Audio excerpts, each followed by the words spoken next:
दोस्तों स्वागत है आप सभी का पावर ऑफ शिवा के एक और एपिसोड में। दोस्तों हम शिव जी के 12 ज्योतिर्लिंग के बारे में एपिसोड लेके आ रहे हैं और इस सीरीज में हम उनके सारे ज्योतिर्लिंग के बारे में आपको बताएंगे कि उनमें क्या एक रहस्यमय चीज़ छुपी हुई है, या फिर वहां पर जाने का दर्शन करेंगे तो आपको क्या लाभ मिलेगा, या फिर वहां पे किस रूप में शिव जी विराजमान है। तो हम इस सीरीज में सब कुछ लेकर आ रहे हैं। दोस्तों आप सभी को तो पता ही है कि शिव जी के भक्त सिर्फ हिंदुस्तान में ही नहीं, हिंदुस्तान के बाहर पूरी विश्व भर में फैले हुए हैं और शिव जी के मंदिर भी बहुत ज़्यादा हैं, हर देश में हैं, हर कंट्री बहुत ज़्यादा है शिव जी के। और 12 ज्योतिर्लिंग जो भारत देश में है, ये यहाँ देखने के लिए विदेशों से भी बहुत पर्यटक आते हैं। तो टूरिस्ट, और हमने आपसे प्रॉमिस किया है कि आपको 12 ज्योतिर्लिंग के बारे में एक एक चीज़ बताएंगे जो आपने पहले कभी नहीं सुनी होगी, या फिर आप कभी गए होंगे तो आपने वहाँ पे ये चीज़ें नहीं देखी होगी या फिर गौर भी नहीं किया होगा। हम इस सीरीज में वो सारी बातें लेकर आए हैं। तो दोस्तों आज हम बात करने वाले हैं नागेश्वर ज्योतिर्लिंग मंदिर के बारे में। 3 किलोमीटर दूर से दिखाई देता है नागेश्वर ज्योतिर्लिंग मंदिर। जानने इससे जुड़े कुछ रोचक तथ्य, क्या है इसके रहस्य, इस वीडियो में हम आपको सारी जानकारी देंगे। समूचे भारत में भगवान भोलेनाथ के 12 ज्योतिर्लिंगों में से 10वां ज्योतिर्लिंग नागेश्वर ज्योतिर्लिंग माना जाता है। नागेश्वर ज्योतिर्लिंग का इतिहास बहुत पुराना है। यह ज्योतिर्लिंग भारत के गुजरात राज्य में द्वारकापुरी से 17 किलोमीटर की दूरी पर स्थित है। द्वारकापुरी में नागेश्वर ज्योतिर्लिंग परिसर में भगवान शिव की एक बहुत बड़ी ध्यान मुद्रा में विशाल प्रतिमा बनाई गई है, जिसकी वजह से ये मंदिर 3 किलोमीटर दूर से ही दिखाई देने लगता है। भगवान भोलेनाथ की मूर्ति करीब 80 फीट ऊंची और 25 फीट चौड़ी है। इस मंदिर का मुख्य द्वार अत्यंत साधारण और सुंदर बनाया गया है। चलिए दोस्तों अब ज्योतिर्लिंग के बारे में बात करते हैं, नागेश्वर ज्योतिर्लिंग का महत्व और इतिहास के बारे में। नागेश्वर ज्योतिर्लिंग को भगवान शिव के 10वें ज्योतिर्लिंग के रूप में जाना जाता है। मान्यताओं के अनुसार नागेश्वर का मतलब नागों का ईश्वर या नागों का देवता वासुकी है, जो भगवान शिव के गले में माला के रूप में रहता है। मान्यताओं के अनुसार इस मंदिर में दर्शन करने मात्र से सभी प्रकार के रोगों से मुक्ति पाई जा सकती है।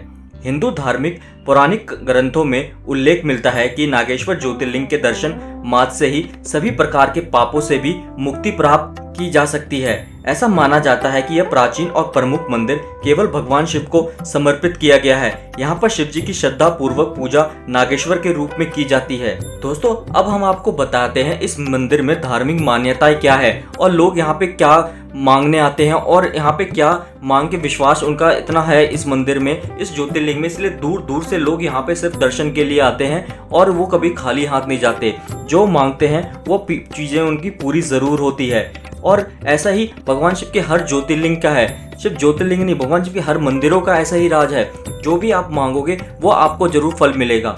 हिंदू धार्मिक मान्यताओं की माने तो यह मंदिर भगवान शिव को नागों के देवता के रूप में जाना गया है। नागेश्वर का अर्थ होता है नागों का ईश्वर। पुरानी धार्मिक कथाओं में ज्योतिर्लिंग के दर्शन की बड़ी महिमा बताई गई है। यह मंदिर सुबह 5 बजे आरती के साथ ही खुल जाता है, लेकिन यहाँ भक्तों की प्रवेश सुबह 6 बजे से होती है।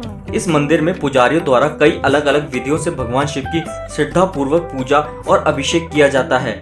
यह मंदिर सावन के महीने में, इसके अलावा भगवान शिव के त्योहारों पर, विशेष अवसरों पर काफी अधिक समय तक खुला भी रहता है, जिससे कि किसी भी भक्त को कोई भी परेशानी ना हो। और जो भी भक्त दूर दूर से दर्शन करने के लिए आए, चाहे कितनी भी ज्यादा भीड़ क्यों ना हो, उनको दर्शन जरूर हो जाए शिव जी के।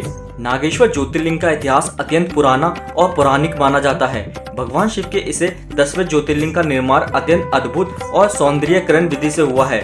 नागेश्वर मंदिर के मुख्य गर्भगृह में निचले स्तर पर भगवान शिव के एक ज्योतिर्लिंग को स्थापित किया गया है। इस ज्योतिर्लिंग के ऊपर चांदी का एक बड़ा सा नाग बनाया गया है। इस ज्योतिर्लिंग के पीछे ही माता पार्वती की प्रतिमा भी स्थापित की गई है। इस ज्योतिर्लिंग के मंदिर को भी अत्यंत अद्भुत तरीके से बनाया गया है। मान्यताओं के अनुसार जिन श्रद्धालुओं को इस ज्योतिर्लिंग का अभिषेक करना होता है, वह यहाँ आके पुजारियों से अनुरोध करके सफेद वस्त्र पहनकर अभिषेक कर सकते हैं।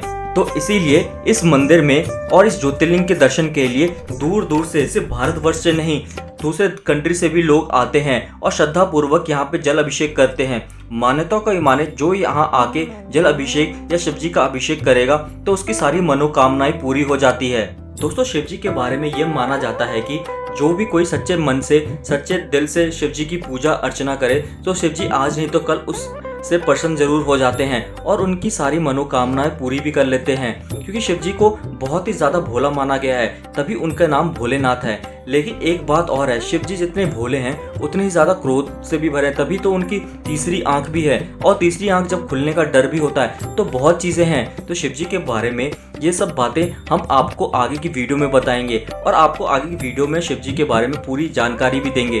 दोस्तों, अगर आप नागेश्वर ज्योतिर्लिंग गए हैं या कभी जाने की प्लानिंग कर रहे हैं तो आप जा सकते हैं, और जल्दी प्लानिंग करें, अभी सावन का महीना भी चल रहा है। दोस्तों, अगर आपको हमारी सीरीज अच्छी लग रही है या फिर ये वीडियो अच्छी लगी तो कमेंट सेक्शन में एक बार हर हर महादेव जरूर लिख दें। अगर अभी तक आपने हमारे चैनल को सब्सक्राइब नहीं किया है तो चैनल को सब्सक्राइब कर दें, और इस वीडियो को ज़्यादा से ज़्यादा शेयर भी करें, जिससे कि शिव जी के बारे में बहुत ज़्यादा लोगों तक हमारी बातें पहुंच सके।